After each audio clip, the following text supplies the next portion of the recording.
नमस्कार, हमारे इस चैनल में आपका स्वागत है। आशा है आप स्वस्थ होंगे।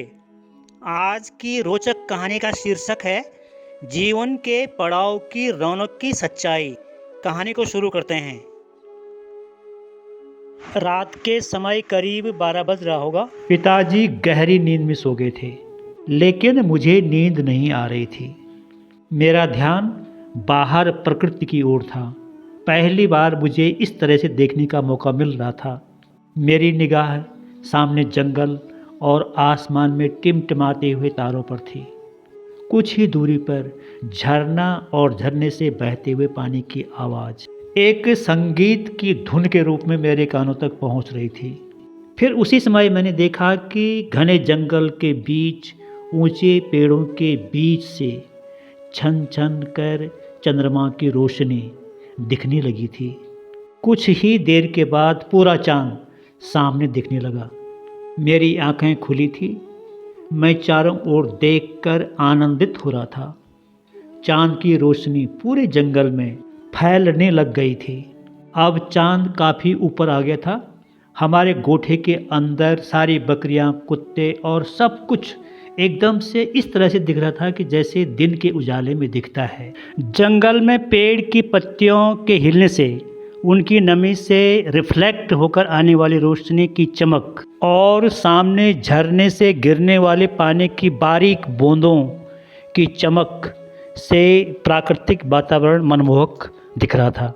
जंगल में पक्षियाँ इस तरह से चहलकदमी कर रही थी जैसे दिन में करते हैं। झरने से गिरते हुए पानी की बूंदों की आवाज़ हवा की झोंक के साथ बदलती जा रही थी, जो कि मनमोहक लग रही थी। प्रकृति के इस नज़ारे को देखकर मैं इतना आनंदित हो गया था कि मैं उठकर बैठ गया और सोच रहा था कि मैं गेट से बाहर जाकर इधर उधर टहलूं। लगभग 1 या 2 बज गया होगा, मगर मुझे नींद नहीं आ रही थी। मुझे ऐसा लग रहा था कि अगर काश मैं कभी होता तो जो ये दृश्य मुझे दिख रहा है उसे न जाने मैं किस अंदाज में व्यक्त करता। कुछ ही देर बाद जब पिताजी की आंख खुली और उन्होंने मुझे देखा तो कहने लगे हो कि क्या तुम अभी सोए नहीं? मैंने उन्हें प्रकृति के इस नज़ारे की ओर इशारा करते हुए कहा कि देखो तो सही, कितना सुंदर दिख रहा है। वे हंसने लगे और उसके बाद फिर सो गए। मुझे ऐसा लग रहा था कि आज मुझे प्रकृति के इस आनंद को जी भर के देखना है। प्रकृति के इस नज़ारे से जी भरकर आनंद प्राप्त करने के लिए मैं गेट से बाहर आया और चारों ओर निहारने लगा। मेरे पीछे पीछे कुत्ता भी बाहर आ गया था और बाहर आके कुत्ता भौंकने लगा। कुत्ते के भौंकने से मुझे ऐसा लगा कि जैसे मुझे जो आनंद मिल रहा है उसमें व्यवधान उत्पन्न हो रहा है। इसलिए मैं बिस्तर में जाकर सो गया था। ये घटना उस समय की है जब मैं छोटा था। उस समय समाज में गरीबी थी। हमारा मुख्य व्यवसाय कृषि और पशुपालन था। रोजगार के अवसर नहीं थे। उस समय मैं कक्षा 8 में पढ़ रहा था। गर्मियों की छुट्टियां थी। मेरे बुआ जी यानी पिताजी ने सुबह के समय लगभग 10 या 11 बजे बकरियों के साथ जंगल जाते समय मुझसे कहा कि कल तुमने मेरे साथ शिफ्टिंग करने में मदद के लिए चलना है। ये बात आज से लगभग 60-65 साल पहले की है और उस समय हमारी करीब 60-70 बकरियां थीं। चूँकि इनके चरागाह के लिए जंगल में अलग अलग स्थानों में शिफ्टिंग करके रहना होता था और जिस समय शिफ्टिंग करते हैं तो उस समय सहायता के लिए किसी दूसरे व्यक्ति की आवश्यकता होती है। हमारी बकरियां उस समय दुगड्डा में थी और अब इन्हें पिलखी में शिफ्ट करना था, तो साथ में सहारे के लिए रहना जरूरी था। दुगड्डा हमारे गांव से लगभग 8-10 किलोमीटर दूर घने जंगल के बीच है। हर वर्ष हमारी बकरियां वहां चरागाह के लिए जाती रहती थी, लेकिन मैंने आज तक उस जगह को देखा नहीं था। और जैसे ही पिताजी ने ये बात मुझसे कही, वैसे ही मेरे मन के अंदर एक लालसा उत्पन्न होने लगी कि मुझे उस जगह को देखने का मौका मिल जाएगा। अगले दिन लगभग 6-7 बजे मेरे पिताजी लकड़ी का गट्ठर लेके घर पहुँचे और फिर घर पहुंचकर बैलों को खेत में ले जाकर जुताई करने के बाद 11 बजे करीबन वे जाने लगे।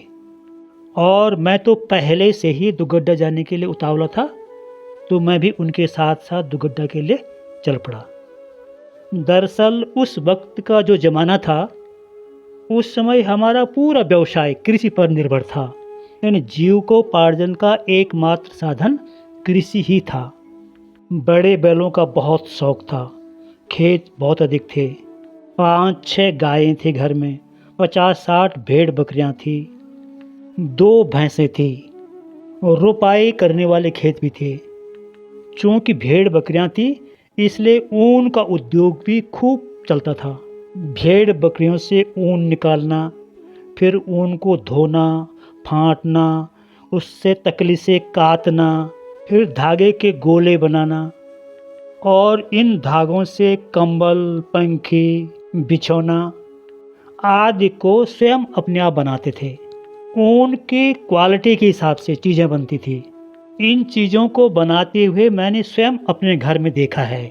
मेरे पिताजी बकरियों के साथ में दुगड्डा रहते थे, लेकिन जब खेत जोतने का समय आता था तो उस समय वे सुबह 6-7 बजे घर पहुंचते थे और हल लगाने के बाद फिर 12-1 बजे वापस चले जाते थे।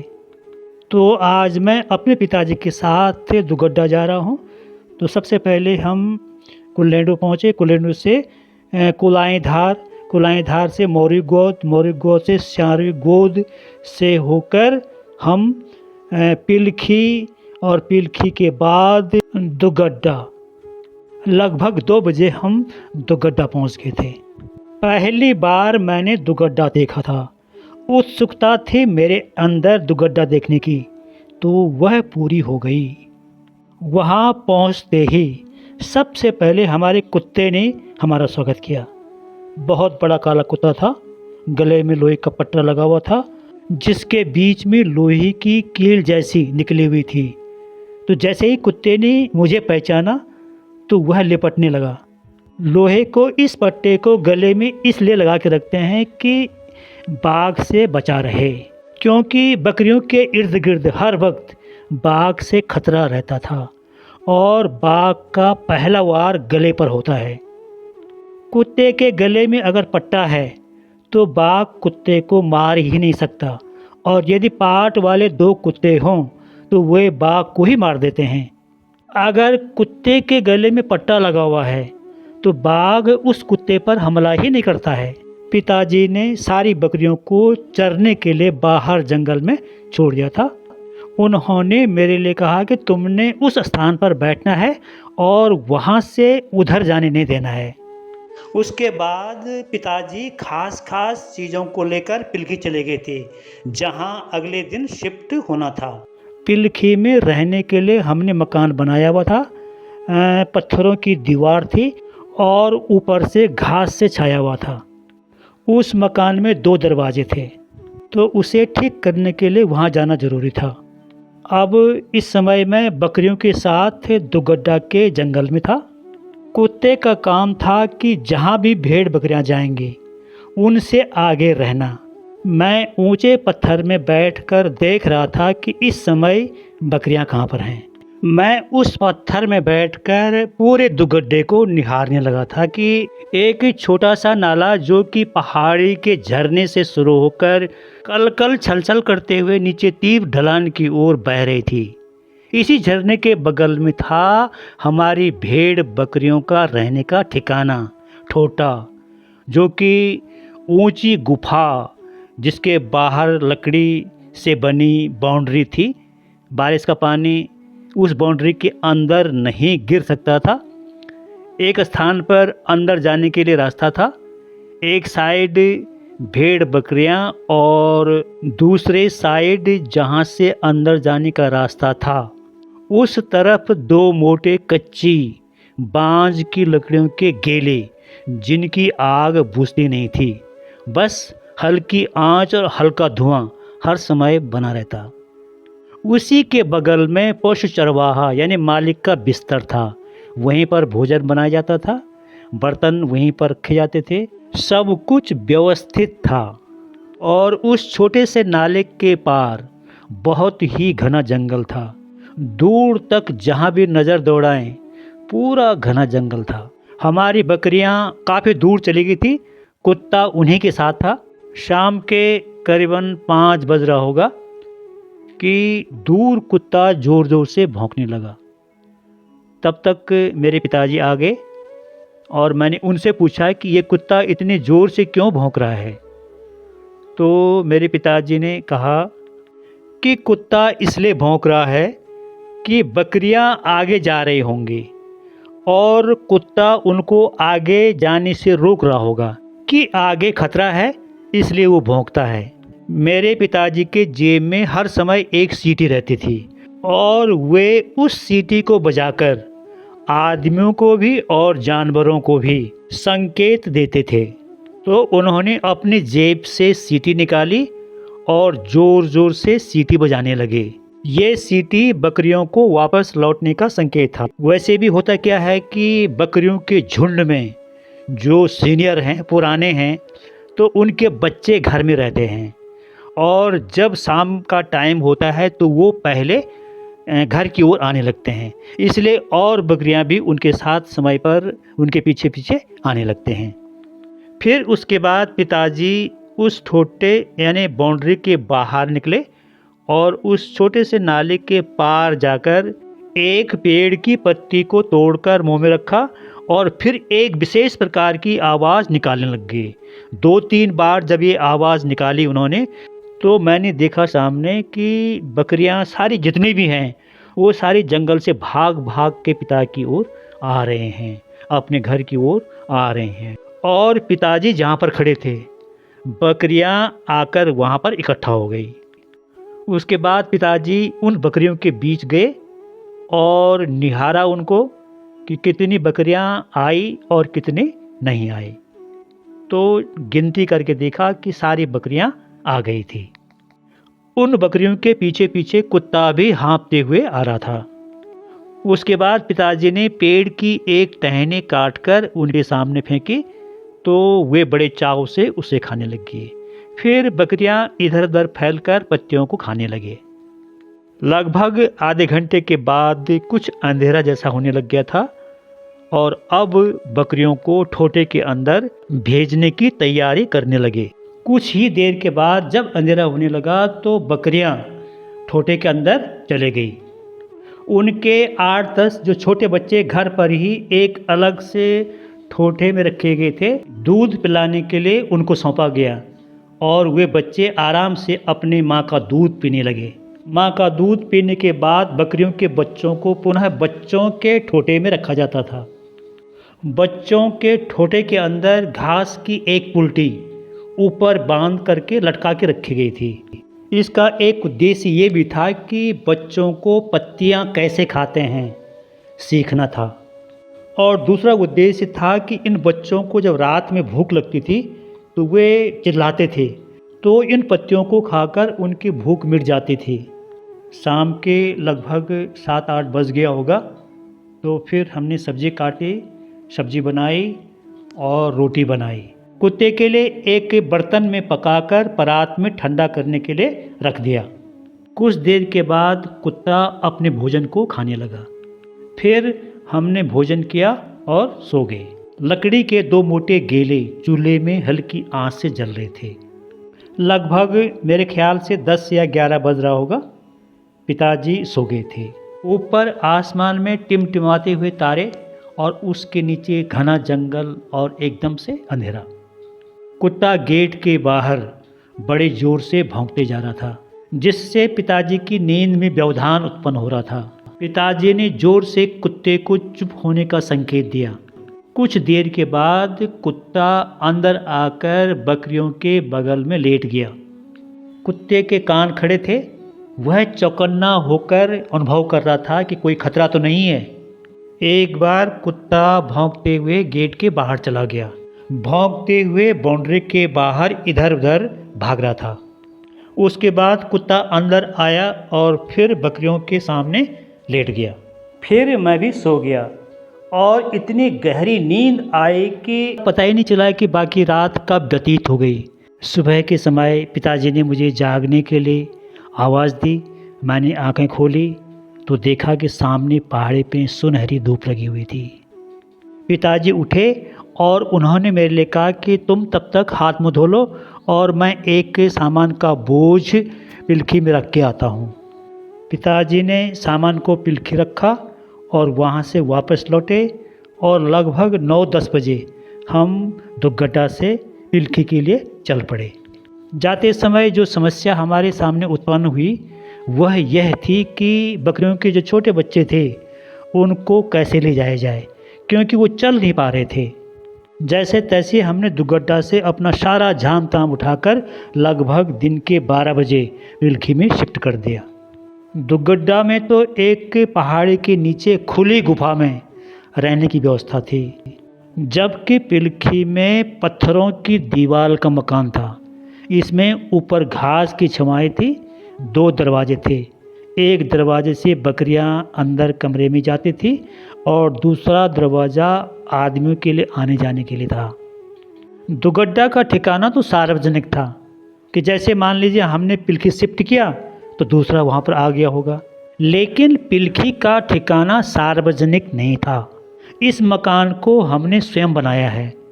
मान लीजिए अगर हम पिलखी से चले गए और वहाँ पर कोई नहीं है तो बिना हमारे पूछे हुए पिलखी में कोई भी नहीं जा सकता था।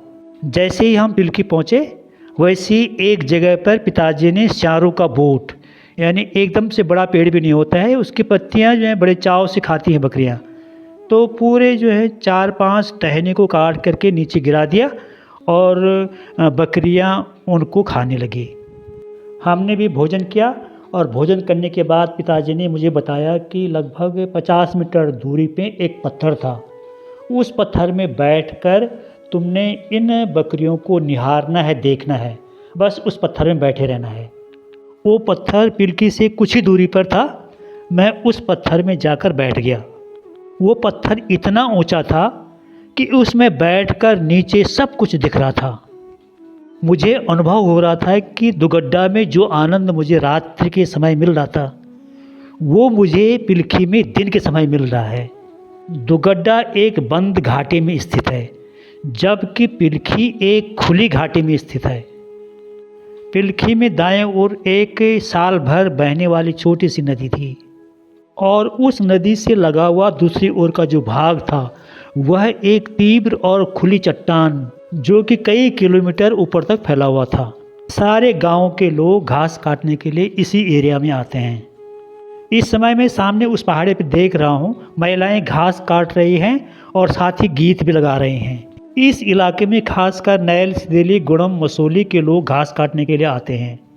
और मेरे बाएं ओर जो सामने पहाड़ी है वहाँ पर भी महिलाएं घास काटने के लिए आ रखी हैं। रोपा, बछेर और किलोनी गांव की महिलाएं घास काटने के लिए इसी जंगल में आते हैं। अगर इन महिलाओं के द्वारा जो गीत गाया जा रहा है उसे अगर गौर से सुने तो पाएंगे कि एक साइड की महिलाएं दूसरी साइड की महिलाओं से गीत के द्वारा प्रश्न पूछते हैं और दूसरी साइड की महिलाएं उस प्रश्न का उत्तर गीत के द्वारा ही देते हैं। गीत के द्वारा ही उनका परिचय होता है। वे अपने दुख और सुख की बातें कहती हैं। इसी कड़ी को एक महिला के बाद दूसरी महिला जारी रखती है और फिर अगले दिन जब महिलाएं घास काटने के लिए अपने अपने जंगलों में आती हैं तो वे पिछली बात को आगे बढ़ाते हुए आज भी उसी क्रम में जारी रखते हैं। बाएं और दाएं ओर जो 2 पहाड़ियां हैं, इन 2 पहाड़ियों के बीच में लगभग 100 मीटर चौड़ी एक पठारी भूमि है। इसी स्थान पर बकरियों को रहने के लिए हमने एक घर बना रखा है। बस साल में एक बार यहाँ पर आते हैं, लगभग 1 महीना यहाँ पर रहते हैं और दिवालियों से पहले अपने गांव में शिफ्ट हो जाते हैं। इस बीच दुगड्डा में कुछ सामान छूट गया था। पिताजी ने 2 चक्कर लगाए और पूरा सामान पिलखी में शिफ्ट कर दिया। शाम का समय हो गया था। बकरियां अपने ठिकाने की ओर जाने लग गए थे। पिलखी में मकान के बाहर काफ़ी खुली जगह थी, इसलिए सारी बकरियों के बच्चों को बाहर उनकी माँ के पास छोड़ दिया था। बच्चों को खुले मैदान में खेलने का मौका मिल रहा था। शाम के समय अंधेरा होने से पहले हमने बकरियों को अंदर कमरे में भेजकर दरवाज़ा बंद कर दिया था। दूसरे दरवाजे से कमरे में आना जाना हो रहा था। दिन भर कार्यों में व्यस्त रहने के कारण काफ़ी थकान लग गई थी, इसलिए शाम के टाइम पे फटाफट सब्जी रोटी बनाई और खाई और सो गए। कुत्ते के लिए हमने पहले ही भोजन बना के रखा था, इस समय वह उसे खा रहा था। अचानक कुत्ते ने भोजन को वहीं पर छोड़ करके भाग के बाहर चला गया और ज़ोर ज़ोर से भौंकने लगा। कुत्ते की आवाज़ को देखकर पिताजी को ये आभास हुआ कि जैसे कि इलाके में कहीं बाघ आ गया है। पिताजी एकदम से बिस्तर से उठे और दरवाजे के बाहर आ गए। दरवाजे से बाहर आ ही रहे थे कि अचानक कुत्ते की भौंकने की आवाज़ बंद हो गई और फिर लगभग 10-15 फीट दूर झाड़ी के अंदर ऐसी लड़ाई हुई कि जैसे दो कुत्तों के बीच में होती है। यहाँ पर दूसरा कुत्ता नहीं था बल्कि दूसरा बाघ था। बाघ की आवाज़ साफ सुनाई दे रही थी। पिताजी जोर की आवाज़ निकालते हुए और भागते भागते उस ओर गए। बाघ ने तुरंत कुत्ते को छोड़कर वहाँ से भाग गया और कुत्ता भाग भाग कर घर में पहुँच गया। दरअसल हुआ यूँ कि जब हम दुगड्डा से आ रहे थे तो बाघ रास्ते से ही हमारे पीछे पड़ गया था और दिन भर उसको मौका ही नहीं मिला बकरियों को पकड़ने का। और शाम के टाइम पर हमने बकरियों को घर के अंदर भेज दिया था और जब अंधेरा हो गया तो उसको कुत्ता दिखाई दिया और मौका मिलने पर उसने कुत्ते को लगभग 15-20 फीट दूर फेंक दिया। कुत्ते के गले में लोहे का पाट होने के कारण वह कुत्ते को अपना शिकार नहीं बना पाया, हार मान होकर चला गया। इस स्थान में बाघ के दिखने या आने का एक कारण ये भी है कि यहाँ पर जो भूमि का देवता है वो है भैरव। यानी जब यहाँ पर आते हैं तो सबसे पहले भैरव की पूजा होती है। भैरव देवता यहाँ का रखवाला है। वह संकेत देता है कि अभी मेरी पूजा नहीं की तुमने, और जब भैरव की पूजा कर लेते हैं तो उसके बाद उस एरिया में बाघ आ ही नहीं सकता। इस बात को हर कोई जानता है। आज शिफ्टिंग किया हमने, आज मौका नहीं मिला, अब पूजा तो कल ही करनी थी ना। उसके बाद हमने कुत्ते को पकड़ा और देखा कि कहीं कोई घाव तो नहीं है। कुत्ता एकदम सुरक्षित था, कहीं भी कोई घाव नहीं था। सुबह के समय सबसे पहले हमने उठकर नहाए धोए और भैरवनाथ की पूजा की और फिर वहाँ से मैं और पिताजी दोनों गांव के लिए चल पड़े। तो आज की हमारी ये कहानी यहीं पर समाप्त होती है। आपको ये कहानी कैसे लगी कमेंट भी बताएं। धन्यवाद।